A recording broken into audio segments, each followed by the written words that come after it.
Hi, I'm out here with Laura Joseph. Hi, Laura. How are you today? Good, thank you. Good. Tell us about your role here at Indian Creek Zoo and about the Animal Behavior Center, and tell us what we're going to learn about today. Sure.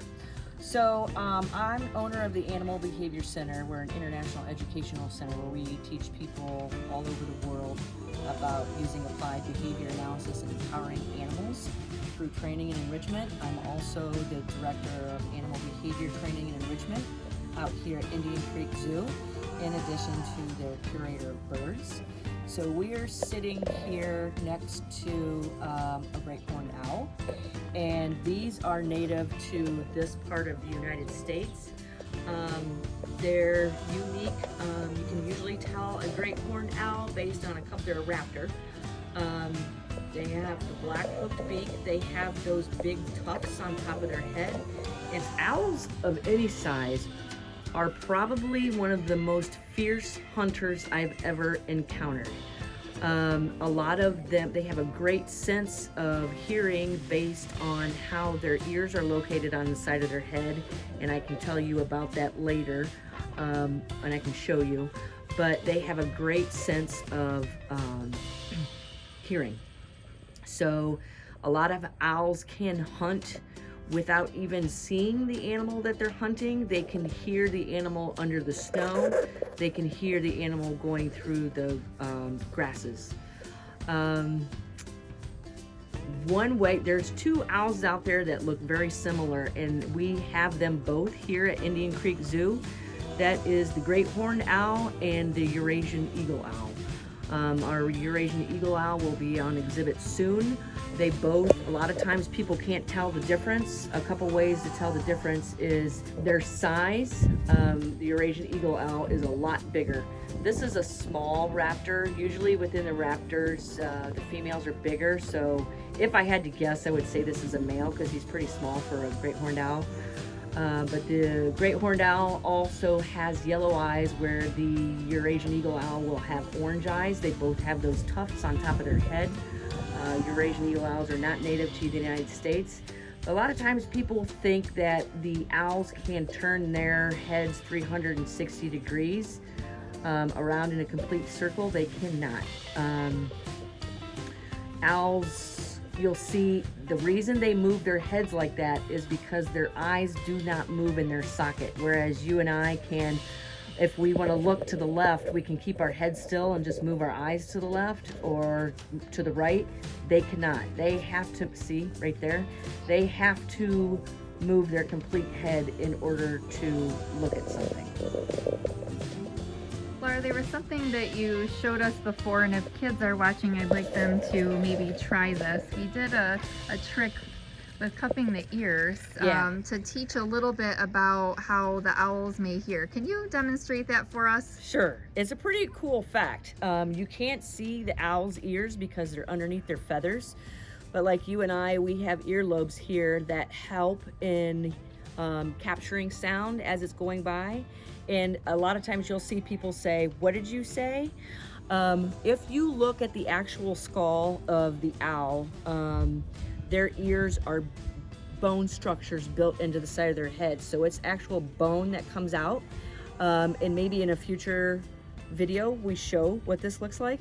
But their ear, one ear goes up and one ear comes down. And if you go like this and try to talk to somebody, you will see how much that sound is really amplified. And that will help you understand how the owl hunts by just hearing.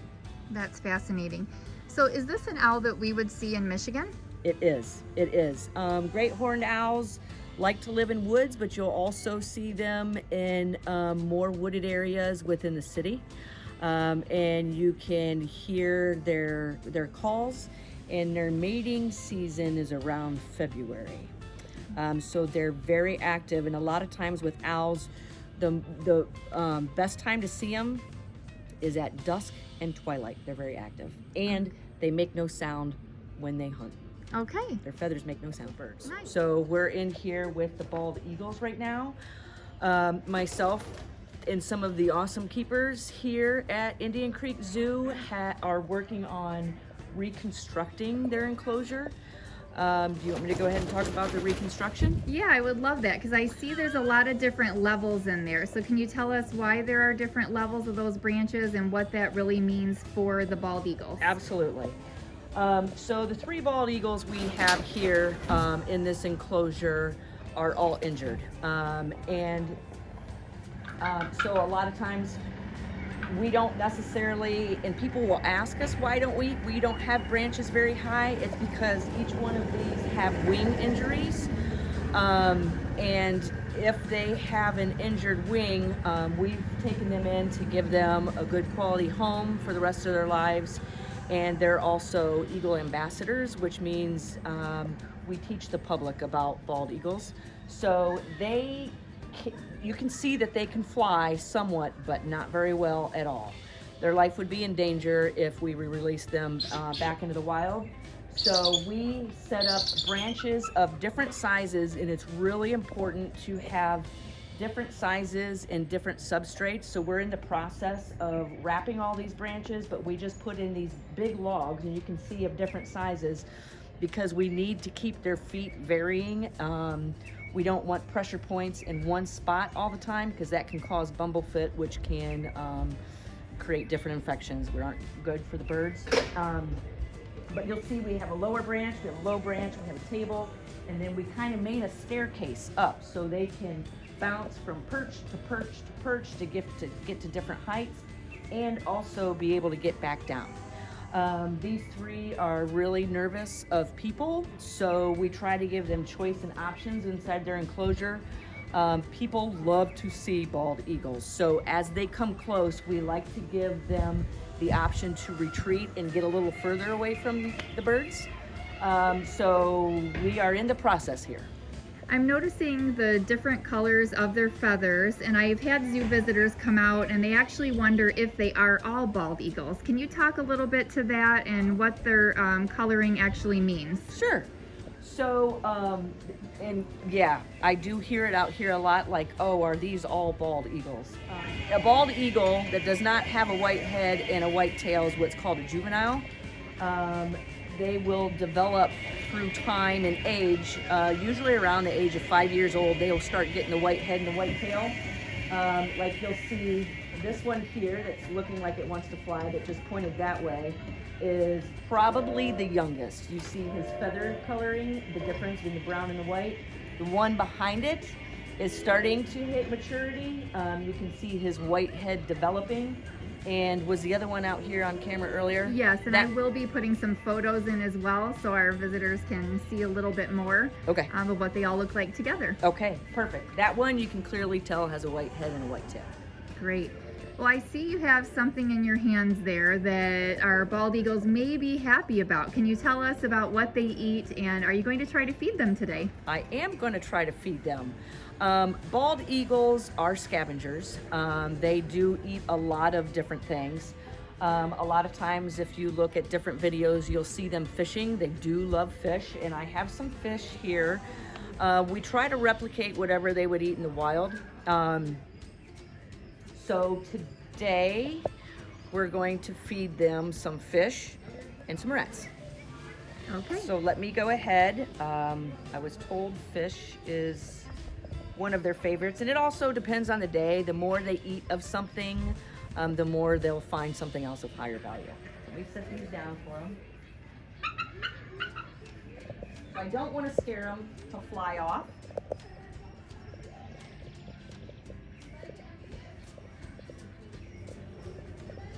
We get to hear some of their sounds.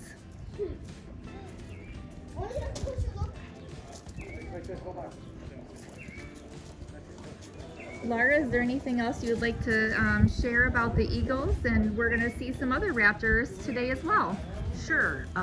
Listen to their vocalizations. A lot of times people are really surprised when they'll hear that vocalization out in the wild, but they don't realize that is the eagle. The one you're looking at right here on the right is contemplating coming down to eat. We have some, I can tell by what they're looking at. There's a rat.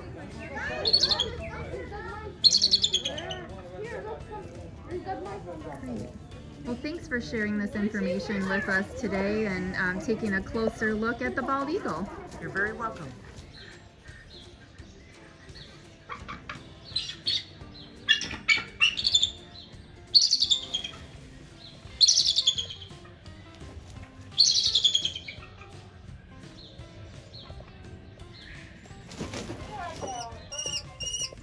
We are here with Tate, a 5-year-old American Kestrel, and I have Laura Joseph here with me as well, and she is going to do a little bit of training with Tate and tell us a little bit more about him.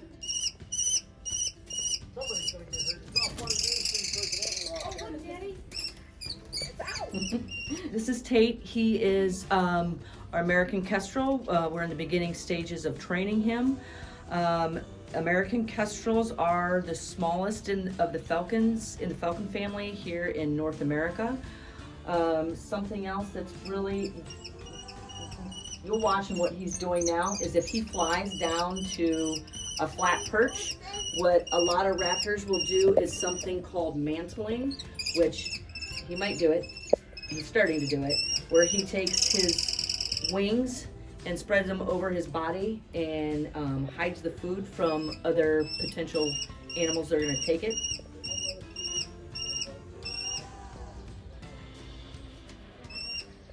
Now he has it in his foot. He's probably not going to take another piece until he eats that.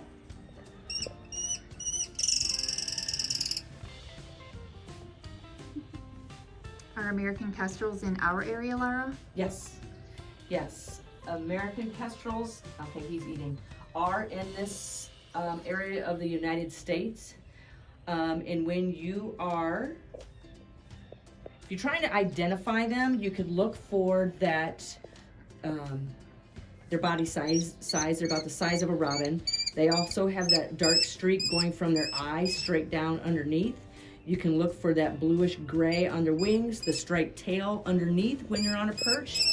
I'll see if I can get him to come to me again. But if you're out driving along the highway,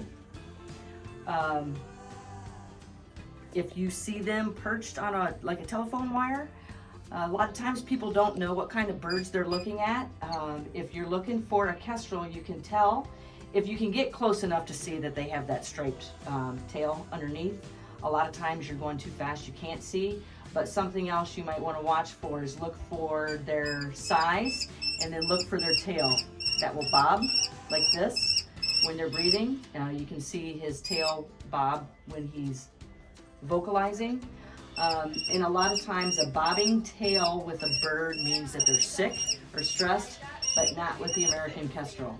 And a lot of times when you'll see them sitting up there, most raptors, not all, but most raptors are solitary, meaning the only time you'll see them with another raptor of the same species is during mating season. When you see them on a telephone wire, to identify if it is a kestrel, watch for the bobbing tail. And a lot of times when they're up there, they're actively hunting. If you watch them long enough, you'll find them fly to the ground and dive after mice. They will also eat bugs.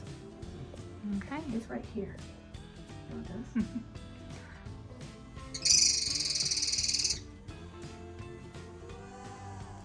Well, thank you for showing us the beginning stages of the training with Tate, and I think he is doing amazing already, and we appreciate you and your efforts with him. Yeah, you're very welcome. Thanks so much. We are in the turkey vultures enclosure, and I'm here with Laura Joseph, and she's going to put the food down on the stump, and then she's going to tell us a lot about turkey vultures. And if we're lucky, he may come over while we're in here to eat that. Isn't that right, Laura? Yes, it is. This is Vinny, our turkey vulture. Turkey vultures are native to, well, they migrate, but they're native to North America, and a lot of times people call them turkey buzzards. There is no buzzard in North America. So two of the vultures you may see in North America are the turkey vulture, which is Vinny, and the black vulture, which is usually are more in the southern states, Tennessee and below. Well, regardless, they're smaller. But anyways, this is turkey vultures. They migrate every year. A lot of times they will go to the southern United States. They go to South America.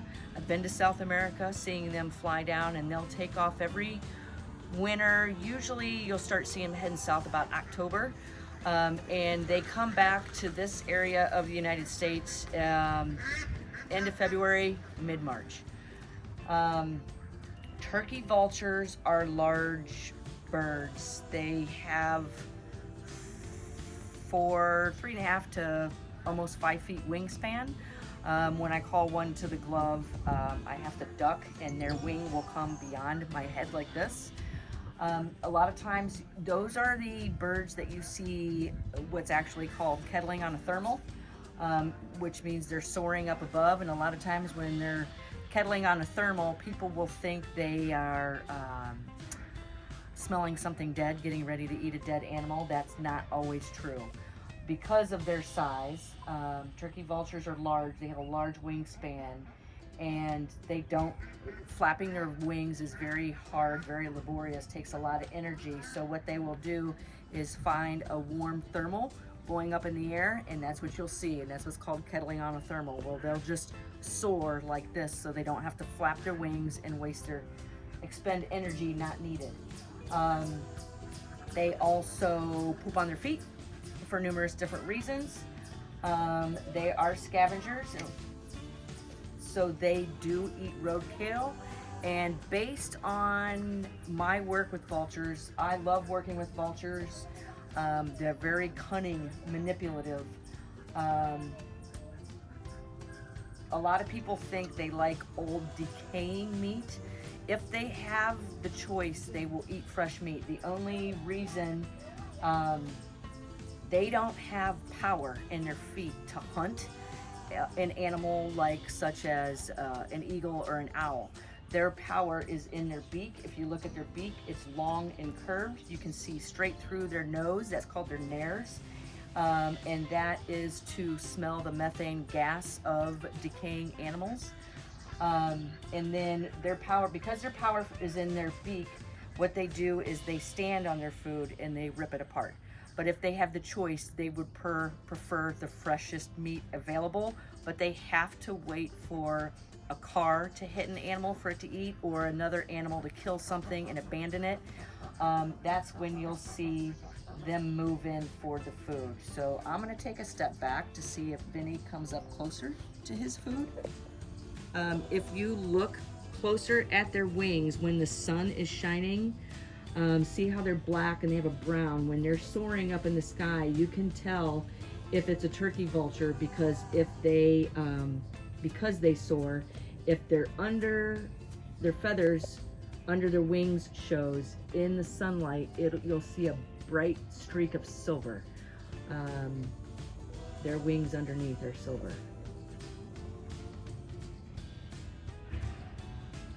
I'm just waiting for him to come closer so he can smell it and he can see it. And something else I wanted to point out about the long grasses here in this enclosure. We like to keep this enclosure partially mowed and partially let the long grasses come up because they like to hide in those grasses, and there's also bugs in those grasses, and they will forage. They will forage and eat bugs in those grasses. So he's coming up to get his food.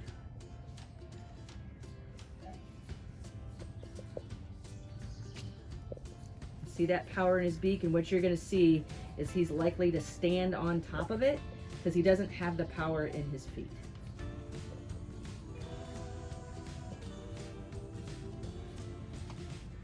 And their beak is very strong, and usually the more curved the beak of an animal, it's used for pulling apart their food.